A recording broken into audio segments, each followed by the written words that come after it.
Hey everyone, and welcome back, and happy Valentine's Day. It's already middle of February of 2023, which is kind of hard to sort of fathom at this point. At least for me, it kind of seems like this year is sort of passing by very quickly already. And indeed, it is Valentine's Day. I want to make a very quick video, just sort of obviously wishing everyone a very happy Valentine's Day, no matter how you're spending it. Whether it's not just with someone, whether or not you're on your own, hopefully, by choice anyway. And of course, I wanted to throw out just a couple of quick recommendations. Now, I was kind of putting together a list, and I sort of realized most of these are like films from the 80s. I was like, I should probably go through other decades and stuff. And then I kind of played around with different ideas, but I was like, very quickly, this video turned into something much more in depth, and I kind of wanted to keep this very simple. So this is just a couple of my favorites. Without further ado, obviously probably the most obvious one is without a doubt My Bloody Valentine, the original slasher classic, which is probably, the perfect one for today. And definitely one of the better slasher films from not just from the 80s, probably ever. I think it's one of those that is such a better film than it usually gets credited for. And I think sometimes even for me, I could sometimes even forget just how good it is until I actually go and rewatch it. That is definitely a huge recommendation for today. And actually even the, it's not the remake, the reboot, sequel, because they kind of mention stuff from the original film in, what do you call it? Let's say it's called reboot, I guess. But obviously the My Bloody Valentine, the more recent one with the great Tom Atkins in a supporting role. That's also a lot of fun, especially if you can watch it in 3D. I know 3D is not as easy to watch these days anymore, unfortunately. But either way, that's a great one. Also, the movie Valentine, another slasher film, which I think is a pretty underrated film. It's not as good as I kind of wish it was, but at the same time, I've actually really, I think, appreciate it more now than I did years ago. And actually, I love the fact that they just used the Cupid mask on the killer. I mean, it seems like so simple, but it's like, yeah, actually that works perfectly. Because there's something kind of terrifying about that. And I was trying to think of ones that are sort of maybe just not super obvious. I was even thinking of like Hellraiser, which is not quite a love story as much as something to do with sort of extreme lust, basically, and the spirals that can lead down, which is kind of funny because when you think of Hellraiser, of course we all think of Pinhead and the Cenobites and everything, but it's interesting when you go back and watch that first film, the Clive Barker film. It's really like the Cenobites are kind of very much like a secondary thing. It's really about this woman who just has this lust for this guy that she used to be with, who's obviously the brother of her current husband. I'm sure you guys have seen Hellraiser, so you know what I'm talking about, but I'm just saying sort of as a different take maybe for this day. Another different take for this day is Christine, the John Carpenter film based on the Stephen King book.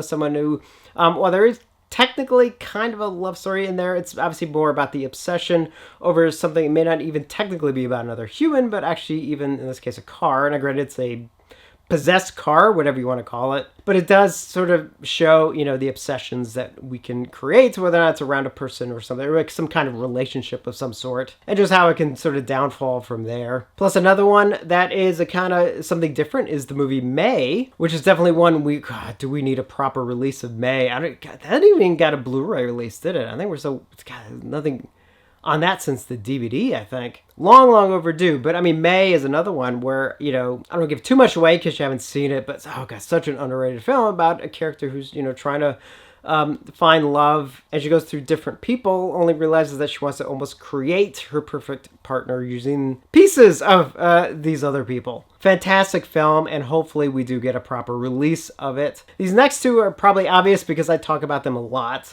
First one is American Werewolf in London. I've always kind of loved the relationship in that between David and Alex.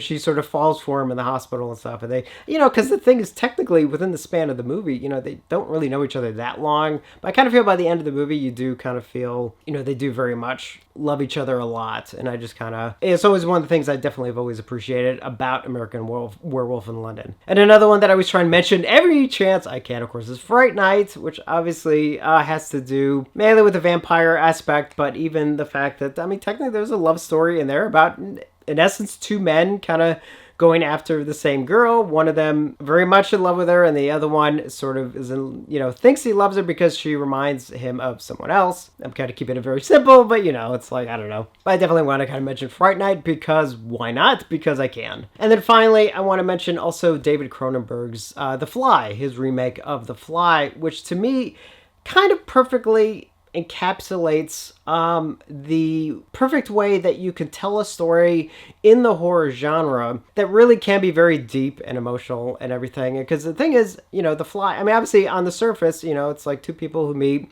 they fall in love, and he's a scientist, and his experiment goes wrong, he starts turning into this giant fly. Like, obviously that's the surface level stuff, but the thing is underneath, and I remember David Cronenberg said this in an interview, and I thought it was just perfect. The basis of the story is two people who meet, they fall in love, one of them develops a life-threatening disease, and their time obviously becomes short, and then it comes down to whether or not one of them ends the life of the other one, out of sympathy or whatever. But it's a fact that, I mean, you could technically, because that could be a drama. You can have, again, these two people meet, they fall in love, one of them comes down with, something like cancer or something like that, and like, how do they deal with that, and how do, in the end, what kind of choice do they make, and all the complexities about that and how that affects their relationship. I mean, that's all there in The Fly. It's just, instead of cancer or something else, it's, dude turn into a giant fly, but all the same emotional elements are there. And I always kind of love to use that as an example of why horror can be so much more than I think what people give it credit for, because a lot of times all they see is that surface level stuff.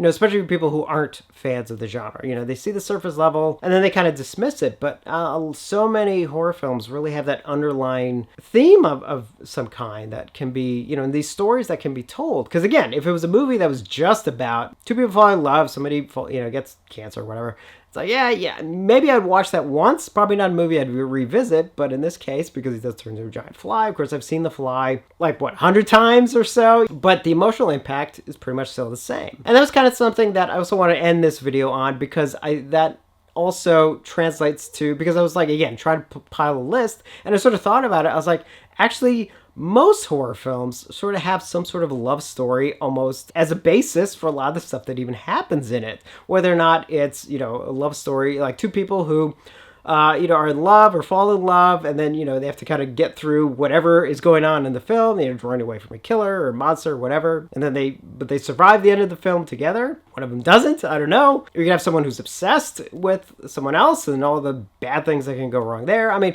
there's a lot of, because again, I'm just, even over here, I know it's off camera, but I'm glancing even all my movie collections, and there's so many, even just at a glance, I could look at and be like, yeah, there's actually a love story. And I don't mean like a side thing, like two side characters who are just a couple. I mean like where the relationship actually has a basis in the story itself. So, I just want to kind of mention that on today, some kind of one of the many things that I absolutely love about horror films. And again, a couple quick recommendations for this Valentine's Day. So definitely let me know some of your picks. I'm sure, God, I missed so many. I could have gone back through beginning of film, all the way up to the present. But these were just some initial ones that kind of spoke out to me, because these are the ones that also kind of, I think, a bit of a personal meaning for me as well. And I am also going to do just a very quick updates video. I'm probably going to actually record that today, so it should be up for in another day or two. And if I do record it today, you'll know, because I'll be wearing the same shirt, so it'll be easy to spot. So again, definitely let me know some of your picks for some of your favorite horror love stories, and if you plan on watching anything specific tonight. And as always, thank you for watching, and I will see you on the next one.